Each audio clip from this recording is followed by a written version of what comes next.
talking about God's promises, how to be shaped by God's promises. And I like to think of God's promises like a set of parentheses. Do we have any grammar teachers in the room? Anybody who teaches English or no? Okay. Well, I'll just have to be your teacher. And so here's the thing about parentheses. You never just have one without the other, right? You never just have one parenthesis like in an email or in a document. You never just have the first one without the second one. And that's how it is with God's promises too. If you have a promise, you will have a fulfillment, right? We know this as believers in Jesus. We know that our God always keeps his promises. We love that, right? And the space between the parentheses, this is where we walk by faith. You know, we have the first parentheses in our Bibles. We have these promises from God, and we're waiting for some of them to be fulfilled, and we walk by faith. It doesn't happen immediately where God keeps all of his promises like right away. We're all, as believers, waiting at least for some of God's promises. So we love the promises. We put it on our t-shirts and our coffee mugs like, our God always keeps his promises. Oh yeah, that's awesome, right? The part that we don't like is this space between, right? The waiting space. And often it's wider than we first imagine. That part is not so fun.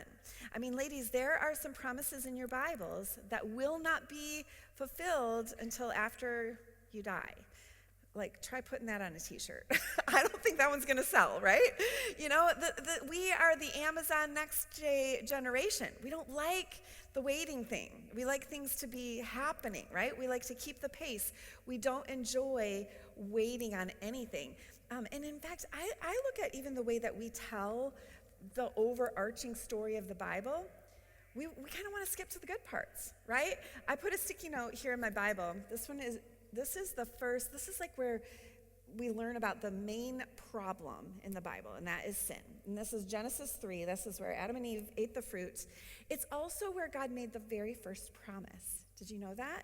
This is where he first promised the Savior. Well, here is my other sticky note. This is Matthew 27, when God kept that promise. And, you know, look at this huge, thick chunk. Can you see that in my Bible? Like how much space between the first promise and the fulfillment. And look at the way, like I don't think any of us would tear this part out of our Bibles, right? We wouldn't do that or even suggest doing so. But look at the way we skip from sin to the Savior. All in the same song, all in the same, sentence. We just like to skip over. But there are thousands of years between when God first made that first promise and kept it. And what I want to suggest to you is like this part in between, this is one of the good parts. That's my goal tonight, is proving this to you. So that's like right at the top of your sheet there. See that space in between the parentheses? I want for you to look at this as this is one of the good parts, okay? Now, I know this is a tall order. Like waiting is one of the good parts of my story. Like how could that possibly be, right? But that's my goal tonight, is to convince you of that. My daughter came over and was telling my husband and I about a Netflix show that she was watching. And so we decided to give it a try. So we start watching the first episode, and we get about like halfway through. We're like, it feels like we're missing something here. And sure enough, she had signed into our TV with her Netflix account, and we were watching the middle of season 3. And so, we had stumbled upon a whole bunch of things. Like all the spoiler alerts had been ruined for us. And it was kind of like, to go all the way back to the beginning and know the stuff that we weren't supposed to know at the beginning of the series. It wasn't nearly as fun and satisfying. God is a God who is content to just let the story unfold at the right pace, and he does so in our Bibles. There were thousands of years between those two promises that I just showed you, and now we're living after the cross of Jesus, and we're waiting for his return, and thousands of more years have gone by. And in these long stretches of waiting, what happens is we learn something about the main character of the Bible that we wouldn't know. Just think about that Netflix series. There were things that we were learning about the characters as time went on. And that's what happens when God allows there to be the fulfillment of time between when he makes a promise and when he keeps the promise. So what I want to do is I want to look at the life of Sarah, because she was a woman who God called to wait. And I see in her story this trajectory of God making promises and her believing these promises, and yet there is this faith journey that she went through, particularly with one promise. And so we first are introduced to Sarai and Abram in Genesis chapter 12. Genesis chapter 11 is where we have the Tower of Babel, where God kind of disperses all of the language, or all of the people by language groups, right? And so you've got all these different people groups.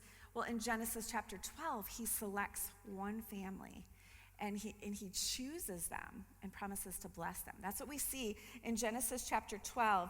This is where God is making promises to this one little family. Here's what it says. Now the Lord said to Abram, "Go from your country and your kindred and your father's house to the land that I will show you.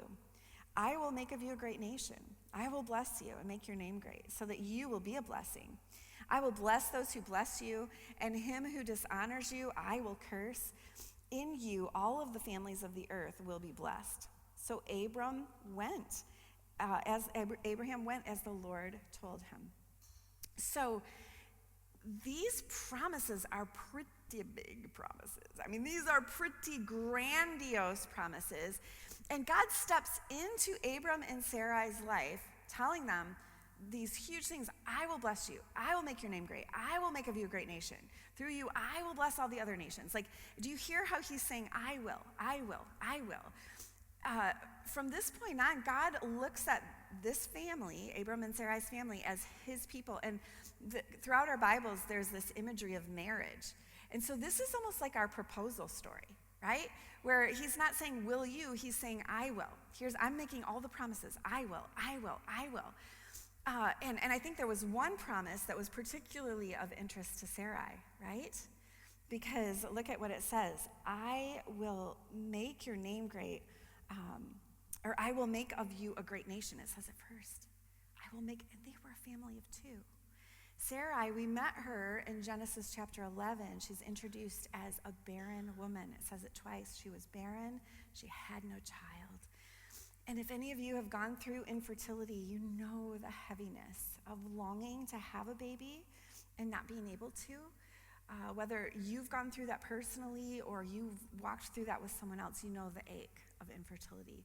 But I don't mean to minimize that in any way. I think in Sarai's case, it was even more of a concern and a heartache, because in that culture, in that day and age, a woman's worth was based on one figure. It was the number of children that she could produce, and Sarai's number was zero. And so here God steps into their lives, and he makes all these promises, starting with, I'm going to make of you a great nation. I mean, a nation starts with a baby, right? This means that Sarai, by implication, she is going to be a mom. And I think this totally infused her heart with joy and hope and expectation. So God steps in, making all of these promises, saying, I will, I will, I will. And it's like this proposal story. But here's the interesting part with Abram and Sarai. For them, they're still like on the blind date stage of the relationship. They don't know God. Did you know that? They weren't following God. Joshua 24:2 says that they served other gods. They weren't walking with God. It's not like they got his attention because of their great faith. No, they didn't even know him. And so, I mean, in this blind date stage of the relationship, did you notice at the beginning he's asking them to leave everything behind? Are they going to do it? I wonder if anybody else met their husband or significant other on a blind date. Any other blind date statistics? Okay, there's a few. I, too, met my husband on a blind date. Here, I'll show you a picture of us back when we were dating. And we met at church, and so a friend had set us up. And my friend, though, even though she had set us up on a date, she didn't really know him very well. And so I reached out to a pastor friend at the church and just said, do you know anything about this Ken Popkin guy? And he's like, oh yeah, I interviewed him for membership. I'll point him out to you at church. And so the next Sunday, I was coming around the corner and looking down into like the foyer area where everyone was mingling. And here's my friend Chris, the pastor, and he sees me and he starts waving and then he's pointing.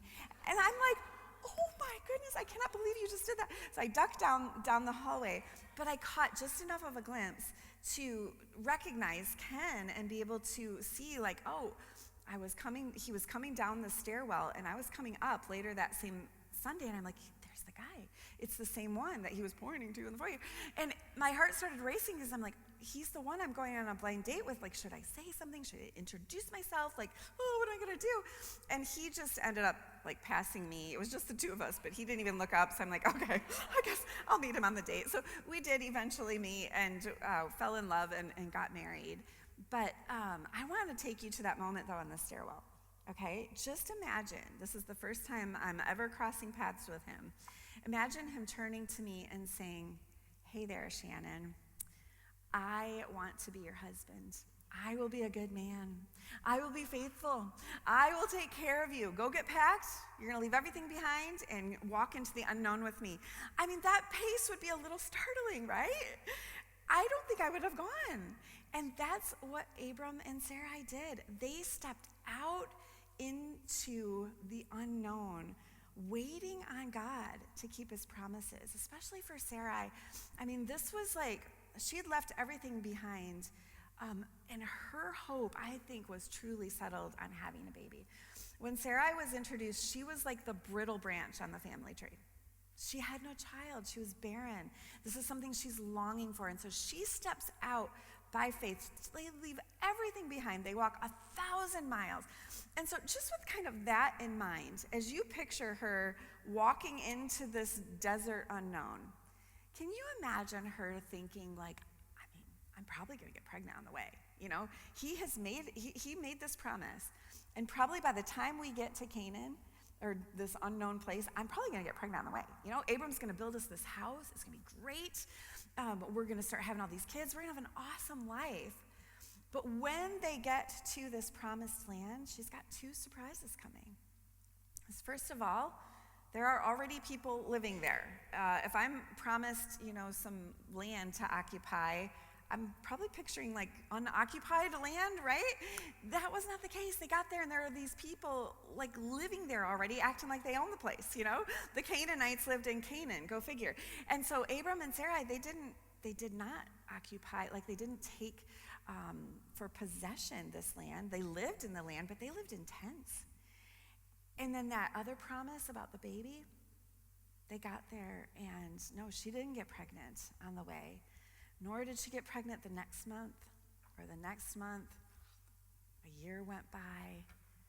Time started to stretch out between when God made the promise and when he kept it. And I think there is often this surprise of the waiting. That's the first thing I want you to see in Sarai's life is the surprise of the waiting. And I think it's often when we kind of did it all right, that it's extra surprising. You know what I mean? Like when you've left everything behind, when you're following God, when you're doing what he has told you to do, isn't there sort of like, I mean, we wouldn't say that there's some transaction, like I do this and you do this, right? God, I mean, we know we're not supposed to say that, but there is, it becomes extra surprising, right? When this stretch gets wider. I have a daughter who's 27, about to be 27. And her name's Lindsay. And she has followed the Lord since she was a little girl. I mean, I remember her writing in her little prayer journals as a little 4 or 5 year old. She would write these prayers to God. I mean, she's really spent her whole life faithfully serving the Lord. She works really hard. She's in public accounting and yet still serves the Lord. She serves on worship teams. She's a youth leader at church. And I think, you know, she's somebody who's kind of done it right. She hasn't ever had this rebellious time where she walked away from God. And I think in her heart, there's a little bit of a surprise of like, why God? Why haven't you brought anyone special into my life? She's gone to at least a dozen weddings this year, at least. Her friends, bridesmaid after bridesmaid after bridesmaid, she gets to be, but never the bride. And as this stretch gets wider, it hurts. Like there's a surprise in the waiting, right? It's not what you're expecting. I wonder if you're waiting on God for something. Where has the surprise been for you? Where you expected that God would do what you want him to? Maybe not like that you have a definite promise where you could turn in the Bible and say, like, here's my promise for a husband. I think we have to be careful with naming promises that God hasn't made, right? And so, I think sometimes we're mad at God because we are claiming a promise that not every promise in the Bible belongs to every person at every space on the timeline, right? Yeah? And so we have to be careful with claiming promises that don't belong to us.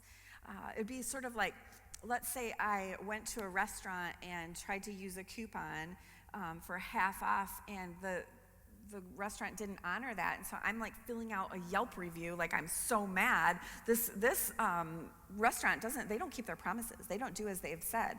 But then later I find out, oh, you only can use that coupon on the actual day of your birthday, and this wasn't that day. And so do you see what I'm saying? When we hold God accountable to keep promises that he hasn't made, we're at risk of defaming God, right? And we're at risk of damaging our own faith. So we have to keep track of what promises that God has actually made for us. If you filled out that little sign up today where you're going to get something from me, and it's called Pray the Promises, and I have like delineated out for you. Here are the promises for here and now, and here are the promises for there and then. And let's be claiming these promises and hoping in God for these promises. But sometimes there is a surprise, even in the waiting, when you know that you don't actually have that promise. I remember a few years ago filling in a prayer journal. I had a 5-year prayer journal. Have you seen those? I don't know if that's the kind that they got in the gift bag, but it's sort of like you can fill in your prayer for today, and then you can look back at this day last year and the year before. And I was filling in my prayer journal, and I was crying out to God about a relationship in my life. One of my kids had really just shut me out. He, as a child, I had been an angry, controlling mom. If you read my book, Control Girl, you'll agree with me that I was an angry, controlling mom, and I had caused a lot of damage in this relationship. And so when he left home, he left home. I remember when he would come back to visit, just occasionally, he would stop back in, and he would ring the doorbell. And I would be like, why are you ringing the doorbell? And he's like, I don't live here anymore. This isn't my house. And, just kind of shutting me out. And I know this is sort of a trend with young adults to have, they call it no contact or very little contact. And I don't know if you're going through that, but it is so painful. And so I am crying my eyes out and filling out this prayer journal, like just asking God, like, please, would you reconcile? I long to be in good, close relationship with my son, and I've done everything I know to do. I have apologized. I have repented before the Lord over and over. I've done all that I can on my end. And I remember filling that journal in one day and then looking back at the year before and reading an almost identical prayer to what I had just written. And I thought, oh, my heart sank. How long, oh Lord?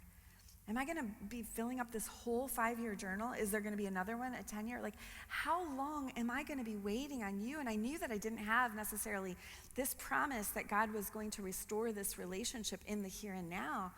But there are still promises that we come to God for in the waiting. Like, God, are you hearing my cries? Are you still working all things together for good? Are you working even when I don't see you working? And the answer is yes, he is. And so in these times of waiting, we cry out to God and remind ourselves of his promise. This is what faith is, right? Refreshing what he has said. And so this is what God invites of you too. Whatever it is that you're waiting on him for, refresh your heart with the promises of God. Well, Sarai, she had I mean, a pretty big promise from God. She was promised that he was going to make of them a great nation. But when we pick up the story in Genesis 16, it has now been 10 long years. 10 years of living in tents in this land that doesn't belong to them. 10 years of no baby. 10 years of looking forward and thinking like, can God keep his promises? Will he? At this point, Sarai is now 75 years old. Back when God first made the promises, she was 65. And now she's 75, and her body, now some people say that people in those times aged about half the rate, but even at that point, she's still really out of the zone where her body is going to be able to produce a baby. And so she's thinking, can God? Will he keep his promises? And so look with me at Genesis 16.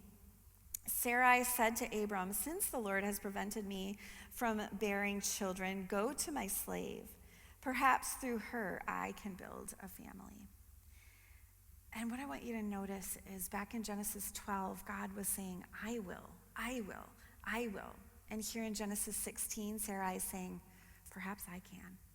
Do you see that part of the verse? Perhaps I can. This is the part of the story where we see self-reliance in the waiting. Back in Genesis 12, we saw the surprise in the waiting, and now we're turning to self-reliance in the waiting. And this is often where our hearts go, in these long stretches of waiting on God, aren't they? Like, perhaps I can. Perhaps I need to do something. Remember, Sarai, she's the brittle branch on the family tree, right? And so here she is. She's living in the desert. She is not seeing these promises come true, and so she's going to turn to herself, turn to self-reliance. And what I want you to notice is faith ends where self-reliance begins. Faith ends where self-reliance begins, and self-reliance begins where faith ends. Sarai is no longer saying, you know what, God promised, he said he's going to make of us a great nation. She's here saying, it's been 10 years, maybe I can do this on my own. And so she turns and talks to Abram about her servant, Hagar. And she gives her servant Hagar to Abram as a second wife. And ladies, none of this is a good idea. This is not prescriptive, this is descriptive. God is not pro-slavery or pro-polygamy or pro-surrogacy, like those. I mean, I'm not saying it was surrogacy, but like this was not in God's plan for her. This was not him saying like, okay, Sarah, you take it from here. She is coming up with her own solution, the Hagar solution. It's almost like, she's looking at this brittle branch on the family tree and saying like, I guess I'll just try and staple my own fruit onto that family tree. I guess I'll just do what I can. And it doesn't go well. There's all of this fallout in her relationship with Abram, with Hagar. I won't have time to unpack that with you today, but just take my word. This is one of the ugliest chapters of the entire Bible, where we see a woman taking into her own hands control and blowing her whole family up. She's a woman who's turning to self-reliance. And at the end of Genesis chapter 16, we do have a baby. Hagar has this baby, Ishmael, and it almost looks like, okay, God has kept his promises. We have a baby, right? Galatians looks back at this baby born to Hagar and says, this is not the child of promise. This is not what God had in mind when he promised that he would make of them a great nation. This is a child of self-reliance. But for a while, it looked like, okay, maybe this is how God is going to keep his promises. We have a baby now. And I think, ladies, sometimes control does look that way. Self-reliance does look like that. It looks like maybe I can produce, it's taking too long. I look back at those years as a young mom when I was an angry, controlling mom. And I remember opening my Bible when my kid would do something wrong and jabbing my finger into the page and saying, you need to repent, and this is what God says, and this is what needs to happen. And it was almost like I'm trying to staple fruit onto these brittle branches. Like I don't see fruit in their life, and I'm telling my husband, this is what the Bible says about leading your family and being a godly husband. I'm trying to produce the fruit. And I think sometimes we women, we can produce some of the godliest looking families, right? We produce, it's taking too long. I need to get to work. I need to take this into my own hands. I need to produce the fruit that needs to be on these branches. And yet, only God can produce fruit on brittle branches. When we're talking about spiritual fruit, only God can produce this. This promise that he made for a baby, he's not just promising a baby to a couple. He's promising a savior to the world. And so this is not a story that comes about through self-reliance. This story is going to go in places where we are sure that Sarai cannot have a baby on her own. And so this self-reliance in the middle, is that something that you see in your own story too? Do you sometimes just think it's taking too long? Let's skip to the good part. Let's skip to the part where, my prodigal child comes back and I'm going to just re-preach the sermon to them every Sunday. Or let's skip to the good part where my husband becomes a believer and I'm going to just read Bible verses to him every day. I'm trying to produce the fruit that only God can. Do you see this in your own heart? Do you see yourself trying to control, trying to produce fruit? It doesn't go well. It always ends badly when we try to step in for God, when we try to take control. And that's what we see in this story as well. I just wonder, think about, what is your brittle branch? Where is it that you are acting out of self-reliance and control? And how is God reminding you that self-reliance begins where faith ends, and faith ends where self-reliance begins? So the next part of the story that we pick it up in Genesis chapter 18, it has now been I'm going to have to go off the stage here, 24 years since God first made the promise to Abram and Sarai. 24 years, this stretch.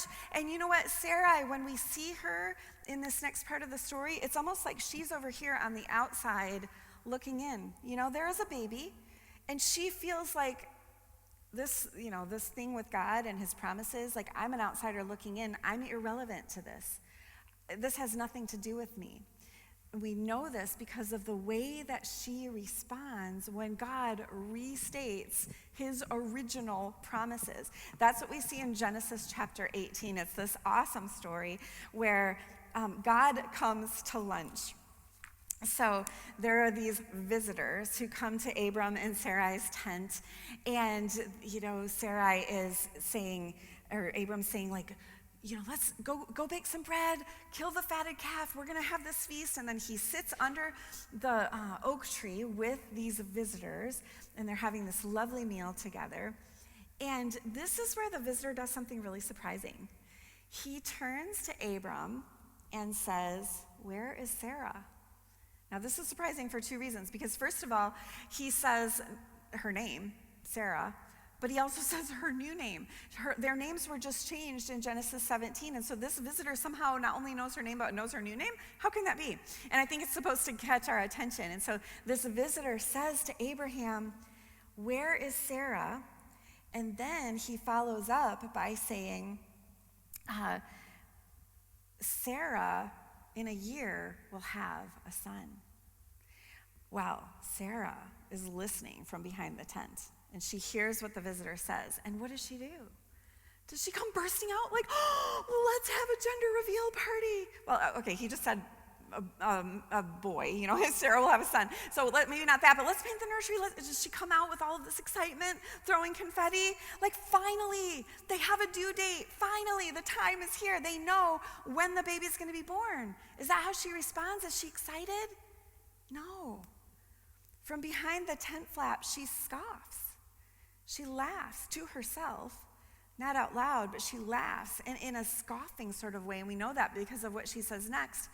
But this is not a woman who is hoping on God to keep his promises. This is a woman whose hope of God keeping his promises is all dried up. She's not hoping. Even the idea of restating this promise, it causes her to scoff and laugh. And so then this is what she says to herself from behind the tent flap. Genesis 18:12 says, "So Sarah laughed to herself, saying, After I am worn out and my Lord is old, shall I have pleasure? There's a couple interesting things in this verse, a couple interesting words. That word worn out, that's like the word that you would use for an old rag that it's not even good enough for a cleaning rag anymore. Like you are just tossing it out. It is old, it is worthless, it's going in the trash. That's how Sarah is talking about herself. You know, she sees herself on the outside of these parentheses. She's worthless. She's irrelevant to this story. She's not needed for anything. She's discarded. That's the way she's talking about herself. I wonder if there's a woman in this room who feels that way about herself. Just worn out, useless, no longer excited about what God could do, what he has promised to do. You just kind of feel discarded. That's how Sarah felt. And then the second word that's interesting there is the word pleasure, because this is not the pleasure of having a baby. This is the pleasure of intimacy. This is not anything Sarah would have ever said out loud. She is talking to herself behind the tent, and she's giving us this little window into their sex life. Like, that's a little weird, right? She's telling us that Abraham and Sarah are no longer sleeping together. And you're kind of like, why do I need to know this, right? It's almost like this little window in. When we moved into the house that we live in now, there are all these extra windows. The people who lived there before loved windows, apparently. And so there's like a window above my bedroom door, you know, way up high. But I was a little bit weirded out by when we moved in. Like, there's a window, you know. But I kind of got used to it after time. Until one day I came out from the bedroom, and there's this bar stool sitting outside of the door. And I said to my 10-year-old, honey, what is this stool doing here? And he's like, oh, sometimes I go and I look through that window to see if you and Daddy are sleeping. And I'm thinking to myself, sometimes we aren't sleeping, and this is problematic, right? And so what I said to him, though, was like, oh, honey, you know, sometimes Mommy's in there changing clothes. Like, you can't look through that window and, he was never going to do that again. But there's this window in to Sarah and Abraham's intimate life here. And I want you to hold on to that, because it's going to be really important coming up here in a moment. But so Sarai says this to herself. She laughs to herself. She scoffs to herself. Now that I am old, like now that Abram's old, now that I'm this worn out rag, now I will have intimacy with my husband? Like, I don't think so. And then here's what the visitor says. He says, why did Sarah laugh? Is anything too hard or too wonderful for the Lord? You can translate that word either way, too difficult, too hard, or too wonderful. Here's what I want you to see there, is God is not okay with his people thinking of themselves as tossed aside rags, worthless. God is not okay when the people of the promise forget about the promises and start acting like there is no promise or there is no fulfillment of the promise coming. And so there is a gentle correction here. He says, why did Sarah laugh? And then followed with this beautiful statement, is anything too wonderful for the Lord? Is anything too wonderful for God? Is there anything he has promised that he cannot do? And the answer is no. That's the answer to the question. And so again, he restates this promise about this time next year.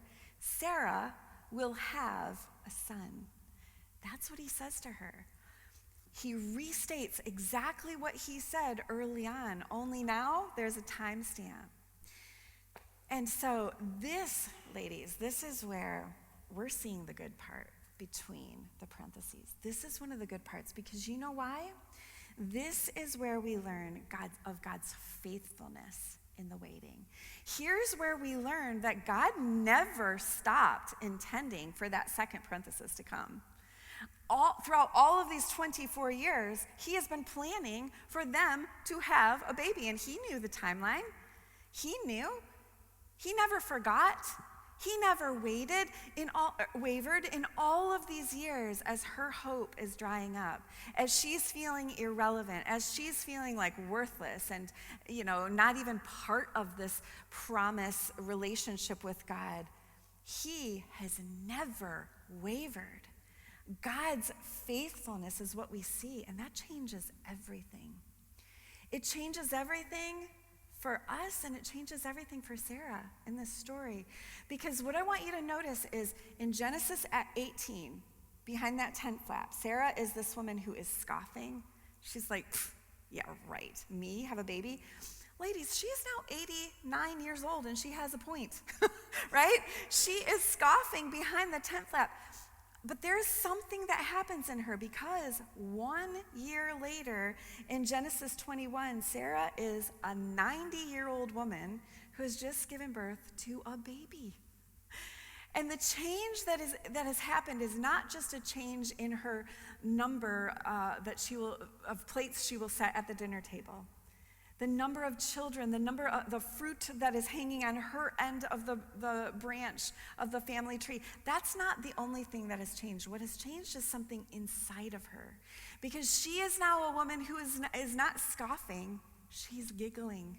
She is holding this baby. She names him Laughter. And she laughs out loud saying, who would have thought? Who would have thought Sarah would have a baby? And so this is where that little transom is really important. Because, there is this passage in Hebrews chapter 11 that lists out all of these amazing things that people did by faith. You know that chapter, we call it the Hall of Faith.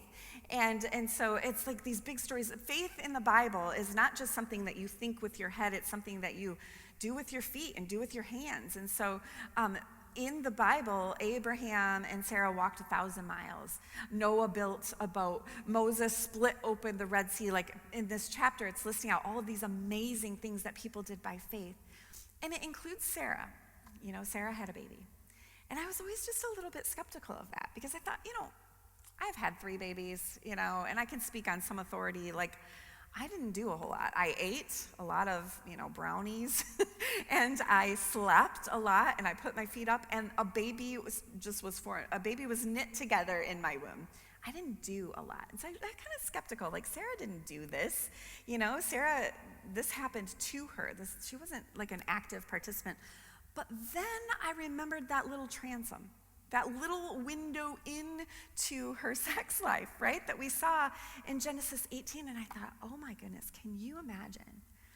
After a lifetime of infertility, now at age 89 years old, after those visitors left, can you imagine her turning to Abraham and saying, want to try for a baby? I mean, that took some faith. Do you agree with me? I mean, like the active kind of faith, right? That is what we see. And so, I take back everything I said. All of my skepticism is laid to rest. She deserves her place in Hebrews 11, because she, by faith, slept with her husband.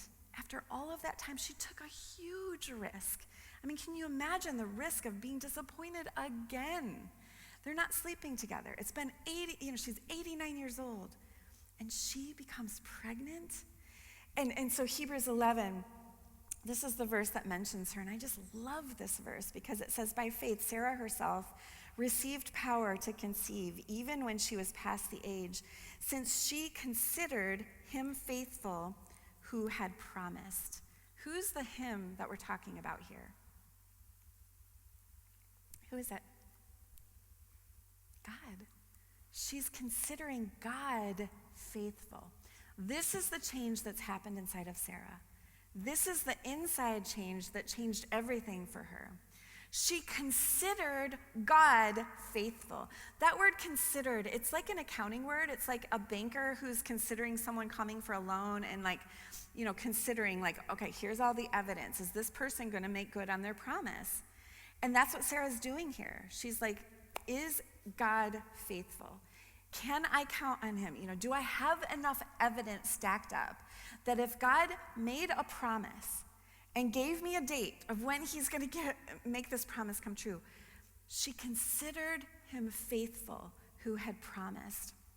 And faithfulness, all throughout the Bible, there's this wedding imagery. We had our proposal story in Genesis 12. And then there's been all of this, time in the Bible where God is talking to his people. It's like this marriage sort of relationship. And you know what is true about faithfulness in marriage and in our relationship with God? We don't learn about faithfulness in a minute, right? Faithfulness is only something that we learn over time. Here's a picture of my husband and I again back in 1994, right around the time of our first date. If I had come home from that date and showed you this picture and said, hey, here's this guy that I met, he's really faithful. You would be like, didn't you just meet him on a blind date, girl? You don't know he's faithful. You don't know anything about him, right? You wouldn't know that on a blind date. But there's a picture of us on our 25th anniversary. And it's a little bit different when I show you that picture and say, my husband has been a faithful husband. You see, it's over time that we learn of God's faithfulness. And friends, that's why I say that Sarah's story, with this long stretch of 25 years between the parentheses, this is one of the good parts. Because this is where we see that our God is a faithful God. This is where we learn that he has been faithful to Sarah and Abraham, and he will be faithful to me, because I too am in a relationship with him that is bracketed by his promises. I can know that I know that I know that my God will keep his promises because he is faithful. And that's only something that we learn over time. You know, in that prayer journal, I filled up 5 years of journal entries, waiting on God to do something in this relationship with my son, crying out to him. And there was this point about halfway through that 5-year prayer journal where I remember I knew that my son was doing really well. He was serving he had a ministry role, and he's doing all these great things for God, but still just kind of, shutting me out. And I would hear from other people like, oh, he did this amazing thing. I'd be like, oh, that's really nice. I didn't know that. I'm not saying that out loud, but it's like hurting, right? And I remember reaching out to his ministry associate, a man who was a little bit older than him, who was serving alongside him. And I just said, hey, could we have coffee? And I went out and I just poured out my mom heart to this man and said, like, I long for there to be restoration with my son, and he's just shutting us out. And is there anything like that you would suggest or that you could see? Like, could you help me? And you know what that man said to me? He's like, I don't really see a problem here. He's doing great. You're doing great. Like, go live your life. Like, enjoy your relationship with the other kids. Sounds like that's going really well. I was like, okay, I can't, cast too much judgment on this man. He just had little kids. He's gonna know that's gonna feel different when those kids grow up and never want to, talk to him again. But I got permission from this man to share this story because I told him afterward, like, that is not what I wanted to hear. Like, that is not even remotely what I wanted to hear from him. Just go live your life. It's fine. But God used that in my life. Because it was like, this was like my last resort. There was no one else to talk to. There was nothing else to do. And I think God was saying, yeah, I need you to just settle in. I need for you to recognize that self-reliance begins where faith ends. Let's put this whole self-reliance and control thing to rest. You wait on me. I am the one. I will, and I will be faithful to you, Shannon.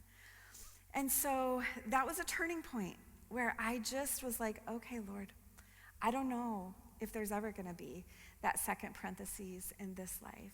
Maybe, my son is a believer, so maybe it won't be till heaven that we're reconciled. But there was this day that my son came home, and his voice cracked a little bit, and he told me, you know what, Mom? Something happened in this other relationship, and it made me realize, like, oh, I think that's how I've treated my mom. And he said, I want us to reconcile. I want us to, like, I had been offering, could we meet with a biblical counselor? And he's like, yeah, let's do that. And so we did. And it was one of the most humbling experiences of my life, but it was so fruitful. And God filled the branches of our family tree with all of this spiritual fruit, and it is so good. And I'm so thankful. But ladies, I look back at those 5 years with that 5-year prayer journal, and you know what? I now see that as one of the good parts of my story. Because even though I would not have chosen that timeline, and I ached to have that second parenthesis, God was working in me. He was causing me to be shaped by his promises in the waiting. Here are a few of the promises that meant so much to me in that time. I'm forgiven. I'm forgiven, because I kept thinking, like, is this my fault? Like, did I cause this? God, are you mad at me? Are you blaming me? But I would rehearse, like, no, there's no condemnation for me. I am welcome as his daughter. There's nothing between me and God, and it just meant so much. I'm forgiven. God hears my cries. He hears every single one of my prayers. He is with me. He will never leave me. He is working all things together for good. These are some of the promises that were shaping my life. And I look back at that time as this was one of the good parts. And so I wonder if you'd like to respond to this message. We have some little slips of paper for you that have a parentheses on them. And so if you wouldn't mind just finding those on your table, we're going to give you an opportunity to just have a moment with the Lord. And so what I want to invite you to do is just in that space between the parentheses, I'd like you to just write down something that is taking too long. Something that you would really like to skip to the good part, right? And, maybe you ask the Lord, what is it? Maybe you just immediately know what that is, what you're waiting on him for. And then, and you could use initials, you could use a code word. You don't have to, you don't have to disclose anything you don't want to disclose on your little slip of paper. But then I want for you to just consider writing over the top, my God is faithful. My God is faithful. And maybe there's a promise that you want to hold on to that you'd also want to write in between the parentheses. But how is this, this thing that you're waiting on, is this a brittle branch situation in your life, something that you can't make the fruit grow?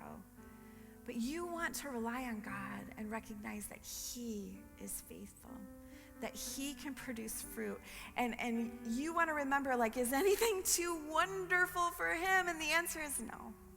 He will be faithful. My God is faithful. And so in this time, as Elizabeth plays, we're going to invite you to just take a moment with your slip of paper.